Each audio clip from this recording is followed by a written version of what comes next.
Hi, thanks for joining me on the Listen Up Girl podcast, where every week, sometimes twice a week, I bring you all the LGBTQ plus news. This week is a twice a week because there's been so much news that's come out this week. And today's October 22nd, and I'm bringing you more news. To start off, I am going to talk once again about Tucker Carlson. So he just continues to talk about our vice presidential Democrat candidate, Tim Walz. He just had a 2-hour-long conversation with the Daily Mail, and the reporter, his name is Charlie Spearing, he's a former Fox News host, kept questioning the vice president's sexuality and did it 12 times in less than 6 minutes. His quote, Carlson's quote is, "I'm just saying the guy looks super, super gay to me." I have no idea why Tucker Carlson would care if Tim Walz was gay or why anybody would be gay, but he's obsessed. Again, the ones that are most obsessed and most homophobic are usually the ones that have a big secret themselves. So come on out of the closet, Tucker Carlson, if you are gay. In Texas, in 2023, the Senate passed a bill that made it a state law that prohibits medical practitioners from providing life-saving care to trans minors. So the Texas Attorney General, Ken Paxton, is now suing a medical provider, her name is Dr. Lau, for allegedly treating trans kids after the ban went into effect.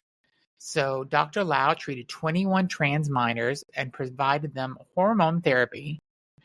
And one of the reasons why that Dr. Lau did this is because it is a life-saving technique. Basically, these transgender minors are taking these hormone therapies because it helps reduce their rate of depression, anxiety, and even helps reduce suicide rates. So there is a chance that Dr. Lau will end up losing her medical license and not be able to practice anymore. And let's hope not, because I think that Dr. Lau had all of the right thoughts in her head when she was trying to help these 21 minors. So 2 years after the Supreme Court overturned Roe versus Wade, and this Roe versus Wade was in effect for a half a century, there are now activists that feel like the High Court's decision is in jeopardy for same-sex marriage. So, as we all know, Clarence Thomas has come back and said that this is something that he doesn't agree with. So Colorado, California, and Hawaii are soon going to allow their residents to vote on a ballot that would allow them to remove the language from their state constitutions where it says they prohibit same-sex marriage. So it looks like these 3 states are the first 3 states who are trying to get ahead in case Trump takes office and Clarence Thomas decides to try to take away same-sex marriage. So very happy to hear that 3 states, and it's probably just the first of 3, that are going to go out and try to save same-sex marriage in their states. There is new research out that shows that 78% of primary school children hear homophobic language. And this is all being attributed to trends that are on TikTok. Once you get into junior high or secondary school, it is going up to 80%.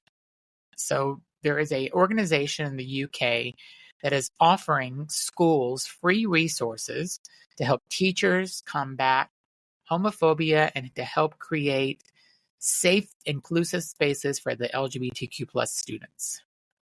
So this, whenever you hear this, homophobic, transphobic language, and it really does affect these students. It gives them self-esteem issues. It gives them mental health issues. Suicide rates are going up. So I'm really happy to hear that these schools are looking to create a safer environment for the students. So the Supreme Court is currently hearing a new case, and there is a really interesting thing that the ACLU has done. They have sent a transgender lawyer to represent the case. So Chase Strangio will be the first out transgender attorney to argue before the High Court. And he is challenging Tennessee's ban on gender-affirming care for trans youth. So love it that the High Court, the Supreme Court, is being spoken to by a transgender, someone in our community. Love to hear this.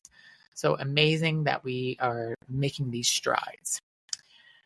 So Spartacus is a gay travel index, and they have come out with a few lists that I think are very interesting. So first, I'm going to give you the 10 safest LGBTQ countries that they just came out with. And I don't think you'll be surprised about any of them. So number 10 is Iceland. Number 9 is Germany. Number 8 is Denmark. 7 is Switzerland. 6 is Spain. 6 is Australia. 5 is Spain. 4 is Portugal. 3 is New Zealand. 2 is Malta.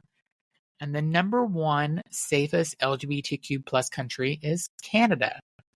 You know what country is not on there? The United States. Nope, nowhere to be found. And it's really nice to know that if I do ever need to escape the United States because it becomes so unsafe, Canada is right there. There is also another list that has come out saying these are the 12 countries that impose the death penalty for LGBTQ plus people. And I don't think any of these are really going to be a surprise either. So first is Afghanistan, Brunei, Iran, Pakistan, Qatar, Saudi Arabia, which I'm a little surprised, UAE, Yemen, Nigeria, Somalia, and Uganda. All impose the death penalty if you are found out to be part of the LGBTQ plus community. And finally, my last story for this week is the 10 least friendly LGBTQ states in the United States. None of these are probably going to be shocking. So number 10, Florida. And I believe that is because DeSantis has made all these laws and have put all these bans into effect, and that's why Florida. I'm surprised they're not higher on the list. But number 10 is Florida for the least friendly LGBTQ states. Number 9 is North Carolina. Number 8 is North Dakota. Number 7 is South Dakota. Number 6 is West Virginia. Number 5 is Alabama. Number 4 is Mississippi. Number 3 is Tennessee. Number 2, Montana. And the least friendly LGBTQ state is Oklahoma. So none of these surprise me at all. So I would not live in any of these states. I'm shocked about one of them, Montana, because when we went to Montana, they seemed very friendly and they knew we were gay and it was nice, but the rest, not surprising at all. So, well, that's my news for October 22nd, 2024. Hope you enjoyed it. Be sure to subscribe to my podcast on your favorite podcast platform. Check out my website, listenupgirl.com, and also follow me on Instagram, The Real Zach Ari. Thanks for listening. Talk to you next week.